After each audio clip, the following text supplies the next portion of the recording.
सबसे पहले तो स्वागत करता हूँ आप सबका हमारे अपने YouTube चैनल में। और इसके साथ ही ज़्यादा देर न करते हुए हम अपनी आज की वीडियो शुरू करते हैं।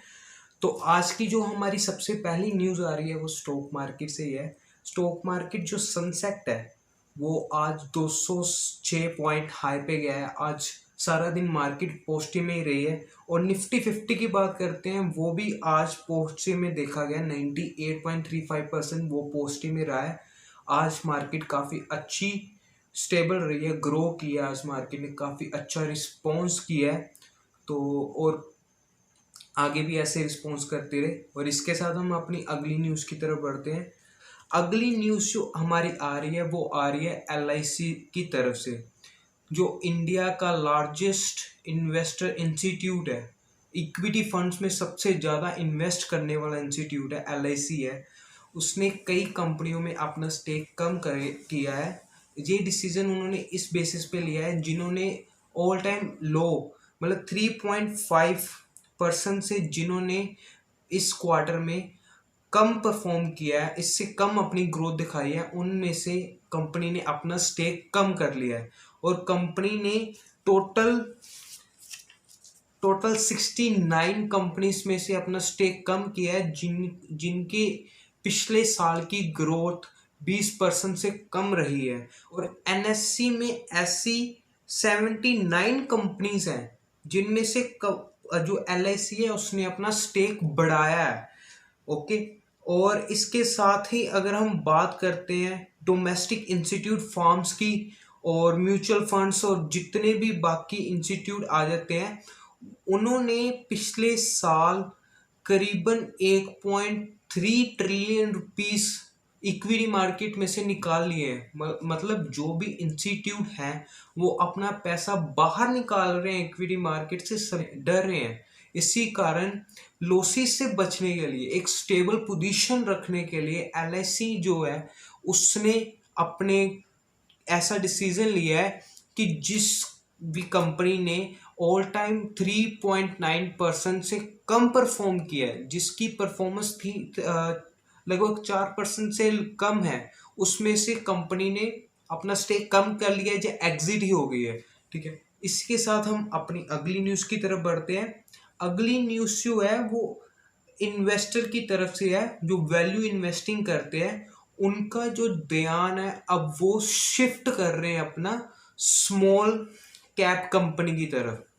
इसका मतलब 2021 में जो स्मॉल कैप कंपनीज है उन्होंने up to the mark benchmark एक सेट करते हैं। मतलब कि एक बेंच मार्क होता है कि सेट करती है कि सारी इंडस्ट्री इतना तो परफॉर्म करना चाहिए, उससे अप टू मार्क परफॉर्म किया है। मतलब ज़्यादातर इन्वेस्टर जो हैं वो स्मॉल कैप या मिड कैप की तरफ डाइवर्ट हो रहे हैं as compared to large cap की तरफ। इसका मतलब जो इन्वेस्टर है वो रिस्क लेने को तैयार है, मतलब ज़्यादा रिस्की सेक्टर में जा रहे हैं। स्मॉल कैप ज़्यादा रिस्की होता है as compared to large cap, क्योंकि स्मॉल कैप जो होता है उसमें less number of shares floating होते हैं, मतलब कम नंबर शेयर्स होते हैं as compared to large caps के। तो लिक्विडिटी की प्रॉब्लम आ सकती है। लेकिन जो इन्वेस्टर्स हैं उन्होंने स्मॉल कैप, इस वायरस से बचने के लिए स्मॉल कैप जो इंडस्ट्री है उसमें से एंटर करना शुरू कर दिया है।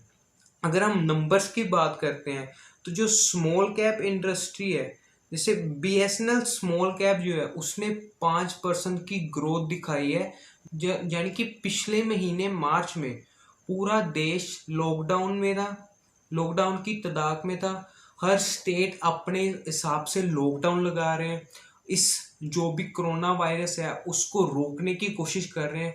लेकिन मिड कैप जो है वो कंटिन्यूसली बढ़ रहा है, मतलब 5% की ग्रोथ उसने इस लॉकडाउन में भी दिखाई है। अगर हम मिड कैप की बात करते हैं तो वो हार्डली 1% से ऊपर है। सेंसेक्स या निफ्टी 50 की बात करते हैं वो तो माइनस में गया है। लेकिन जो स्मॉल कैप है उसने एक्स्ट्रा ऑर्डिनरी परफॉर्म किया है। अगर हम साल की बात करते हैं, पिछले पूरे साल की बात करते हैं, तो जो स्मॉल कैप है उसने 23% ग्रो किया है और मिड कैप भी 15% से ग्रो हुआ है। अगर हम सेंसेक्स और निफ्टी की बात करते हैं, सेंसेक्स 3% और निफ्टी 4% से ही ग्रो कर पाए। इसका मतलब जो इन्वेस्टर्स हैं उनकी पसंद अब डिवर्ट हो रही है, स्मॉल कैप की तरफ ज़्यादा जा रहे हैं, रिस्की सेक्टर की तरफ ज़्यादा जा रहे हैं।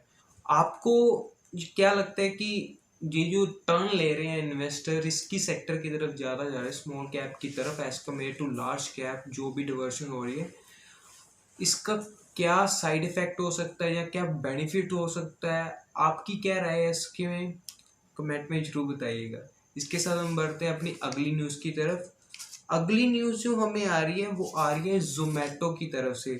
जोमेटो जो है वो $100 मिलियन जो हैं वो ग्रोसरी में इन्वेस्ट करने जा रहा है। मतलब ऐसी खबर आ रही है कि $100 मिलियन जोमेटो जो है वो ग्रोसरी में इन्वेस्ट कर सकता है। पिछले साल की बात करें तो उसने कंपनी को खरीदने की बात करी थी, मतलब कि पूरी तरह एक्वायर करना चाहता था, लेकिन वो डील सक्सेसफुल नहीं हो सकी। अब वो $100 मिलियन इन्वेस्ट करना चाहता है, उसमें से पार्ट बनना चाहता है। एज कम्पेयर टू अपनी कोई कंपनी नहीं खोल रहा है, लेकिन किसी कंपनी में हिस्सेदारी एक्वायर करके उसका हिस्सा लेना चाहते हैं। अगर हम इसकी बात करते हैं तो सॉफ्टबैंक की इसमें 50% हिस्सेदारी है, और अब जोमेटो भी $100 मिलियन डालने जा रहा है, जिसके बाद इसकी जो वैल्यूएशन है वो $1 बिलियन तक पहुंच जाएगी।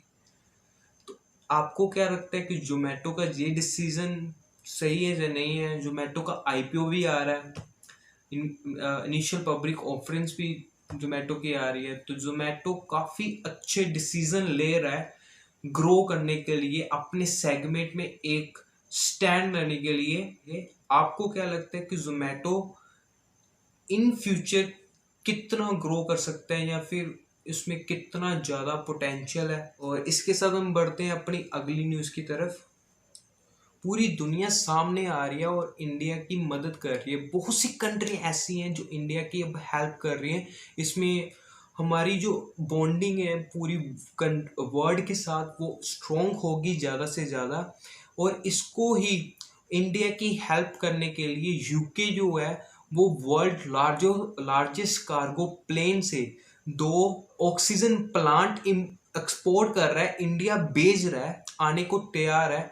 और इसी के साथ यूएसए भी बहुत सी हेल्प कर रहा है इंडिया की, और इस जैसे कि 50 मिलियन डोसेस यूएसए ने भी इंडिया भेजी हैं इस पैंडमिक के साथ लड़ने के लिए। इसलिए पूरी दुनिया सामने आ रही है और इंडिया की हेल्प कर रही है। अब आपको क्या लगता है कि जो इंडिया की पूरी दुनिया हेल्प कर रही है, इसका क्या इम्पैक्ट पड़ेगा? पॉजिटिव पड़ेगा या नेगेटिव पड़ेगा? पूरी दुनिया के सामने हम कैसे उभर के आएंगे? कमेंट में ज़रूर बताइएगा। और आज की वीडियो हम यहीं पर समाप्त करते हैं। अगर आपको वीडियो अच्छी लगी हो तो लाइक ज़रूर कर देना, सब्सक्राइब भी कर देना और कमेंट ज़रूर कर देना। Thank you so much guys.